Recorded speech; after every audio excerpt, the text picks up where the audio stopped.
జై Shriram. Welcome to Divyashri kitchen. ఈరోజు ఒక విశేషమైన టెంపుల్ అయితే చూపిస్తున్నాను.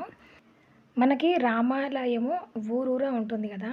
ఈరోజు కూడా ఒక రామాలయం చూపిస్తున్నాను. చాలా విశేషమైన స్వామి అనమాట.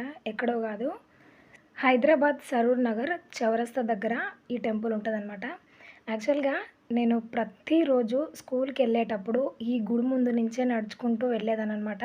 కానీ అప్పుడు నాకు స్వామి మహిమ కానివ్వండి, స్వామి గుడికి వెళ్ళాలని మాత్రం ఒక్క చిన్న థాట్ ఒక్కసారి రాలేదు.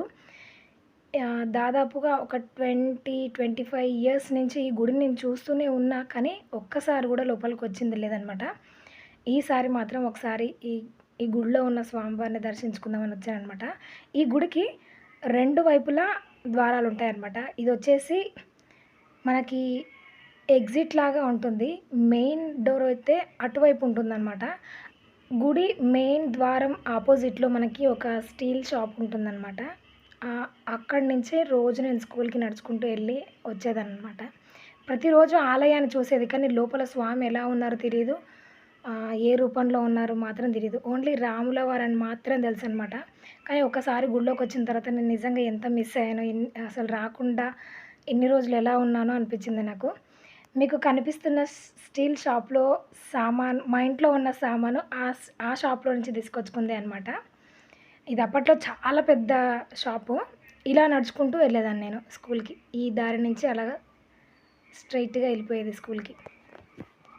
ఒక్కసారి నిజంగా చిన్నప్పుడు మెమరీ అయితే గుర్తుకొచ్చింది. అండ్ అలాగే ఇక్కడ నేనైతే కాలు కడుక్కొని పైకి గుడికి వెళ్ళాను. ఇంకా పైన వెళ్ళిన తర్వాత నిజంగా స్వామిని చూస్తూ ఉంటే 2 కళ్ళు అయితే సరిపోలేదు నాకు. మనకి లోపలికి ఎంటర్ కాగానే ఇక్కడ లక్ష్మీ నరసింహస్వామి అండ్ అలాగే వేణుగోపాల స్వామి, ఇద్దరు సతులతో కూడిన సంతాన వేణుగోపాల స్వామి అయితే దర్శనమిస్తారు. చూడటానికి చాలా బాగుంది. కొంచెం లైటింగ్ తక్కువగా ఉన్నందుకు మీకు అలా కనిపిస్తుంది, కానీ స్వామివారి మూర్తులు ఎంత అందంగా ఉన్నాయంటే అంత బాగున్నాయి అన్నమాట. ఇక్కడ దండం పెట్టుకొని ఇలాగ స్ట్రైట్గా వెళ్తే మనకి నందీశ్వరుడు అండ్ అలాగే శివుడు మనకి దర్శనం ఇస్తారనమాట.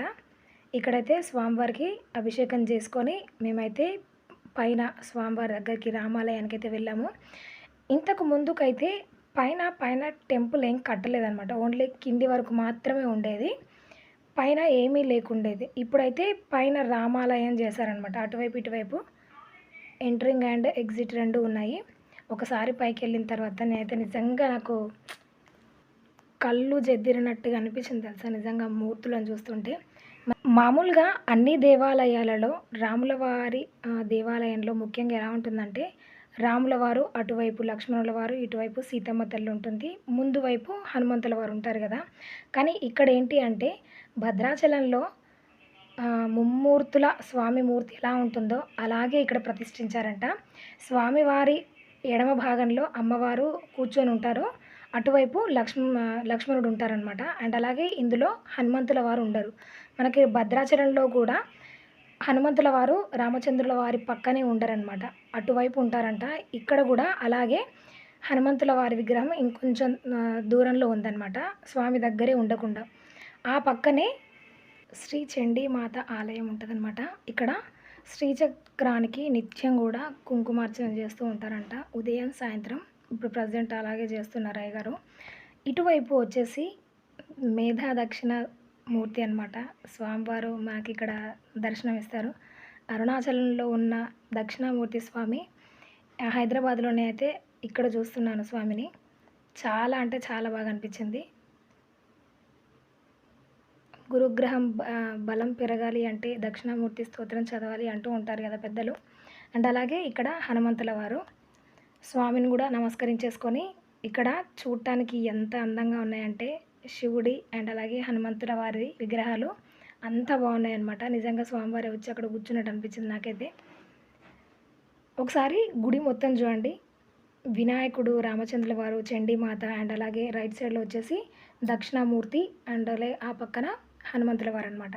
ఇక్కడ అయ్యగారు ఏం చెప్తున్నారంటే, నేను స్టార్టింగ్లో చెప్పిన విషయాన్ని, మనకి భద్రాచలంలో స్వామివారి మూర్తులు ఎలా ఉన్నాయో, ఎంత సైజులో ఉన్నాయో, ఎలా ఉన్నాయో, ఏ విస్తీర్ణంలో ఉన్నాయో అలా నమూనాతోటి ఇక్కడ స్వామివారిని ప్రతిష్ఠించాము. అది కూడా ఇంతకు ముందుకు కింద ఉండేనంట టెంపుల్. పైన కట్టి ఒక 8-10 ఇయర్స్ అవుతుందంట స్వామివారిని పైన తీసుకొచ్చి ప్రతిష్ఠించి. ఆ విషయాన్ని మాకు ఇక్కడ చెప్తున్నారు. అండ్ అలాగే గుడికి సంబంధించిన ఒక ఛానల్ కూడా ఉందని చెప్పారు. అందులో ఇంకా పూర్తిగా డీటెయిల్‌గా ఉంటది. స్వామివారిని ఎలా ప్రతిష్ఠించాము, ఎక్కడి నుంచి తీసుకొచ్చాము, అంటే శిలని ఎక్కడి నుంచి తీసుకొచ్చాము, దాని గురించి ప్రతి ఒక్కటి డీటెయిల్‌గా ఉంటుంది అని చెప్పారు. నేను పొరపాటుగా విన్నట్టుంది. వాళ్ళు చెప్పిన పేరు మీదుగా సెర్చ్ చేస్తే నాకు కనిపించలేదు వీడియో. ఈసారి వెళ్ళినప్పుడు మాత్రం కంపల్సరీగా తీసుకొచ్చి నేను కింద డిస్క్రిప్షన్‌లో అయితే దాన్ని మెన్షన్ చేస్తాననమాట ఛానల్ గురించి. ఒకసారి అయితే వెళ్ళి దర్శించుకోండి. చాలా ప్రశాంతంగా ఉంది. 2 కళ్ళు ఏమంటారు, ఒక రిలాక్సేషన్ ఉంటది కదా కళ్ళకి, అలా అనిపిస్తది ఒకసారి రాముల వారిని దర్శించుకుంటే. ప్రతిరోజు ఒక 10 సంవత్సరాలు గుడి ముందు నుంచే నడుచుకుంటూ వెళ్ళినా కూడా ఒక్కరోజు కూడా స్వామివారిని దర్శించాలి అన్న ఊహ నాకు రాలేదు చూడండి. అక్కడ బాధ అనిపించింది. అండ్ అలాగే స్వామివారి కరుణ కూడా ఉండాలి. మనము ఎప్పుడు ఎవరిని ఎక్కడ ఎలా కలుస్తామో మనకే తెలీదు. ఆ స్వామివారి అనుగ్రహం ఉంటేనే కదా ఎక్కడైనా దర్శనం కానివ్వండి, ఏదైనా జరగాలంటే స్వామివారి నిర్ణయం ఉండాల్సిందే. స్వామివారు మనల్ని అనుగ్రహించాల్సిందే. ఇక్కడైతే హనుమంతుల వారికి ఒక నమస్కారం పెట్టుకొని మనసుకు ప్రశాంతంగా అనిపించింది కాబట్టి ఎదురుగా కూర్చొని నేనైతే హనుమాన్ చాలీసా అయితే పారాయణ చేశామన్నమాట.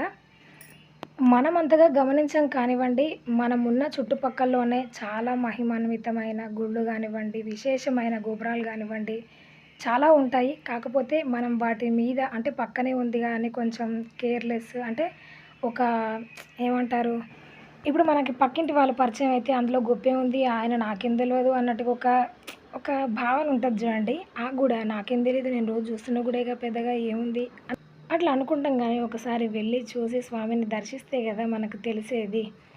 అందుకనే మన చుట్టుపక్కలలోనే ఉన్న గుళ్ళని నేనైతే పోజ్ చేయడం జరుగుతుందనమాట. అండ్ అలాగే ఇంకొక అద్భుతమైన టెంపుల్ ఏంటి అంటే, వెంకటాపురంలో వెంకటేశ్వర స్వామి టెంపుల్ ఉందంట. ఒక 1000 సంవత్సరాల కిందట స్వామివారు స్వయంభూగా అక్కడ అవతరించారంట. అండ్ అలాగే ఆ వీడియో కూడా నేను పోస్ట్ చేస్తాను.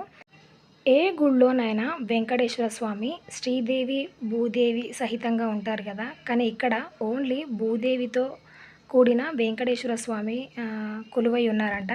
ఆ వీడియో నేను ముందు పోస్ట్ చేస్తా. ఈ వ్లాగ్ మీకు నచ్చినట్టయితే లైక్ చేయండి, మీ ఫ్రెండ్స్ అండ్ ఫ్యామిలీ మెంబర్స్కి షేర్ చేయండి. మరికొన్ని ఇలాంటి డిఫరెంట్ వీడియోస్ కోసం ఛానల్ని సబ్స్క్రైబ్ అవ్వండి. Thank you for watching. జై శ్రీరామ్.